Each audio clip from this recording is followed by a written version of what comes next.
Hello. Welcome once again to my show. I love it, the Powerhouse Woman Show, where we have the most amazing powerhouse women to talk about what they're working on and even their backstory. So let me ask you this question. Where are you right now in your life? Are you at a place where you want to pivot, do something else, or perhaps do the thing you always dreamt of doing when you're such a little girl and maybe now is the time, but you're kind of worried about it? Our guest today has a remarkable story that shows and illustrates the power of pivoting. We're joined, I'll bring her on here, by the one and only Helena Moreno. For those of you in the New Orleans area, you know her work. She is currently president of the New Orleans City Council. She used to be an anchor. She used to be in the state legislature. She did real estate. I mean, so many wonderful things. So, welcome to the show, Helena. Monica, great to be with you. Oh, yes. You're my first elected official. I love it. I Oh, love it. I wow. love it. I love it. Great. Yes. Before we get into how you view the power of pivoting, what is your backstory? Number one, you were an Emmy Award winning, part of an Emmy Award winning team here in New Orleans, particularly after Katrina. So, did you dream the big dream of being on TV and being a reporter? Yes, I mean, really, ever since I was a little girl, that's all I ever wanted to be. I wanted to be a journalist. I loved, watching TV news, even as little Helena, watching reporters out in the field. And all I ever wanted to do was be a reporter and then eventually be a news anchor. And what was interesting about that is that actually, as a little kid, because Spanish was my first language, because I was born in Mexico, Spanish was my first language. I actually had a lot of problems with reading and writing. And so the fact that I always wanted to go into a career where all you would be doing is reading and writing, my friends at the time were like, "What are you talking about?" But I was really blessed to have an amazing mother who always, did the extra work with me and everything, and finally got me up to the right grade level with my reading and writing, to eventually going to school and graduating with a journalism degree. And I got my first television job at a little station in Savannah, Georgia, WTOC, which was the CBS affiliate. And I have to tell you, Monica, I was so bad. I was terrible. Now, I did What all of made these you so internships. bad? I was so bad. So first, let me say that I did all these internships when I was in college, and worked for a lot of different TV stations. And I thought I had an amazing resume reel, right? I thought it was amazing. I sent it out to 82 stations and nobody called me back. Okay. Nobody called me back. And I kept pushing and pushing. And then finally I got a call back at WTOC in Savannah, and they hired me. And here's why I was not great. I would get so nervous during live shots. My very first live shot, I don't know what I said or whatever, but like 2 live shots after that, they were like, "We're taking Helena off of live shots." So they took me off of live shots. But then, Monica, there was a hurricane that came a few months later. And during the interim in those few months, all I did was practice to try to get myself better at live shots.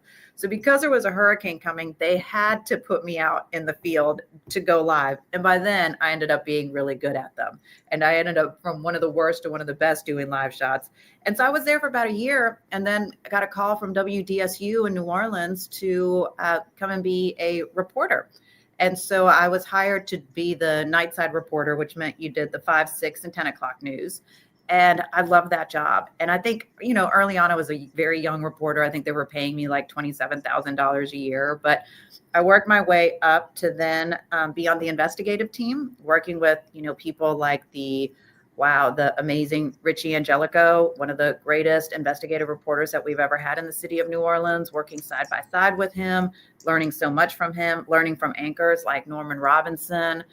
He taught me so much. And then eventually being promoted to the anchor desk. And so that to me was all that I ever wanted to be and do. But then a pivot happened. Yes, a Mhm. pivot happened. Were you looking for the pivot or did the pivot find you? The pivot actually found me. So the pivot was really Hurricane Katrina and the aftermath of Hurricane Katrina. So as you remember, Monica, during Hurricane Katrina, I really felt that, uh, journalists all of a sudden had this greater purpose, right? We weren't just like covering the news and covering the stories and going home. We had the purpose and responsibility to help people return home, to ensure that the city got rebuilt, to ensure that we held those in political office accountable, that they did move forward on rebuilding the city of New Orleans.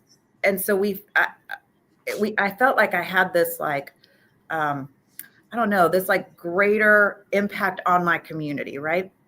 But then moving forward, now hitting around 2007, when things were settling down a little bit and news was going back to the ratings and things like that, I really started to take a look at myself and say, it's like, wait, is this really what I want to go back to being, just a news anchor, or not just a news anchor, but to just solely be just an anchor on TV or a reporter on TV, the way that things used to be. And that's when I really thought, it's like, I really felt like I wanted to do more. I wanted to do more for my city, more for my community. And, I have this big thing about me that it's like, look, you only go around once, you only live once. And I took a big risk and I said, you know what, I think I want to try to enter public service and run for elected office. And so that was the pivot. That's how it happened. And people may not recognize how big that is, because even though we're gutsy, we ask the questions, we hold people accountable, we still don't have to put ourselves out there, because we're doing our job. We're trying to figure out that balance between not being the story and all up in your feelings as you're covering the story. Was there any trepidation that, wow, this is a big pivot, and what if I pivot and miss? Yeah. So there was a lot of trepidation, but at the same time, I'm a very faithful person, and I know that God is really guiding and leading me in certain directions. And so, there was trepidation because I was leaving a very promising career where I was being paid very well, and to walk away from that, it's like, wow, how would that work, And then at the same time, really knowing that this was what I was feeling in my gut that I needed to do. I was also very naive about just how politics work in the city of New Orleans. I was going in there with just like all the good intentions and, that kind of thing, and not realizing the very intense, I guess is a good way to put it, political nature of the city of New Orleans and all of the different types of groups and people and whatever that are part of the political landscape in the city of New Orleans. And so for that first run, I remember I thought, go big or go home. And I ran for United States Congress, and I went to a runoff and I lost in the runoff. So obviously that time the people of New Orleans sent me home. But I will say this. So it was not successful. And obviously that was really hard. Don't get me wrong. It was really hard. But, I'm one of those people that no matter what, it's like you get back up.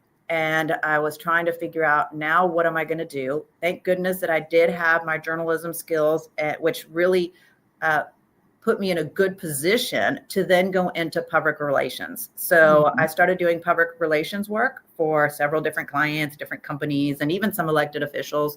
And at that time, I had a really important conversation with someone, and that was former U.S. Senator Mary Landrieu.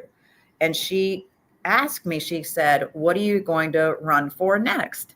And I was kind of in that space of like, well, obviously, they didn't want me, so I guess maybe I could be done, but I'm now trying to figure out like how to get back up on my feet. And she's like, no. If you have this burning desire to be in public service and to be in elected office, there will be a spot for you. And, obviously, Senator Landrieu explained how she had lost campaigns in the past, and it certainly wasn't the end of her career. She was in the United States Senate. And so that really inspired me that maybe I should keep going. And then once again, like I mentioned, Monica, God works in amazing ways, like clockwork. There was an opening for the state rep seat where I lived.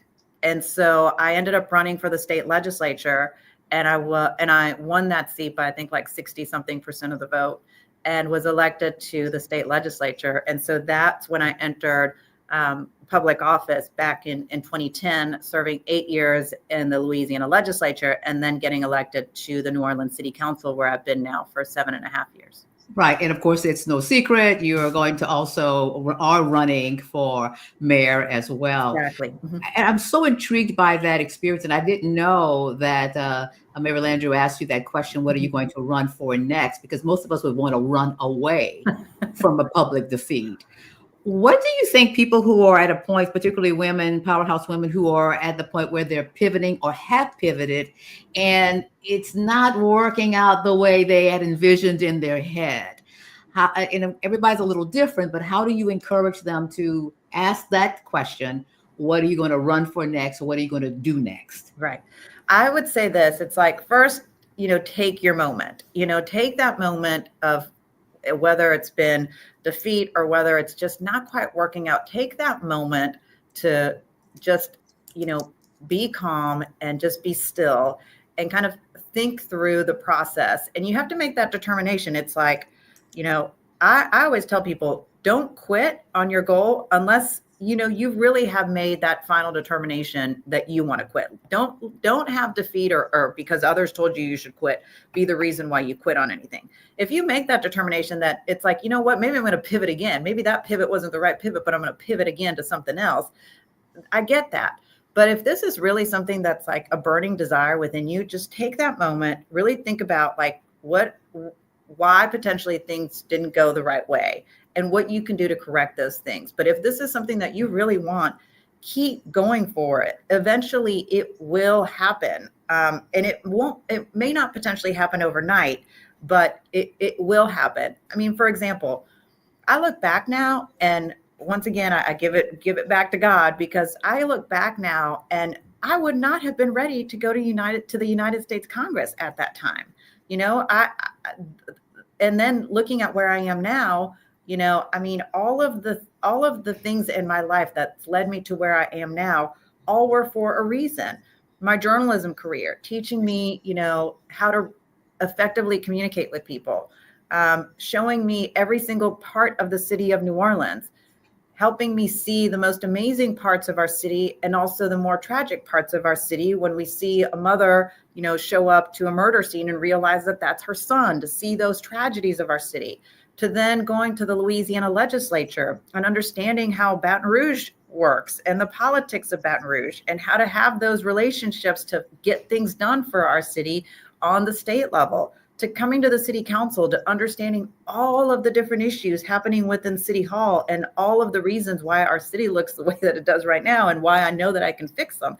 And so all of those things really have led me and prepared me to where I am now. And so that's why I say that it's like, just because the pivot hasn't quite worked right now for you doesn't mean that it won't work. You might just need to give it some time. And so just keep at it. If this is something that's truly within you that you really want, keep at it until you decide you don't want to keep at it anymore. Right. Yeah. Again, that is such amazing advice. And it's so profound. And as my friend's father used to say, God can always see further down the road. Yes. We just don't know. We Don't just know. don't know. Mhm. But yeah, Yes. good advice. Be still, take your moment, but get back. Yes. Did you already know that about yourself? Or did it become more obvious as you went through things and took some knocks and stayed in the race and wouldn't be intimidated or back down? That just really, I think, came from my parents. I was always just raised that way. And I saw, my parents really just knocked down several times and then just have to get back up, whether it was, financially or career wise or whatever. And I always saw them get back up. And that's really all that they ever instilled in their children, is that, life's not always going to be perfect, but you have to just keep getting back up and pushing forward.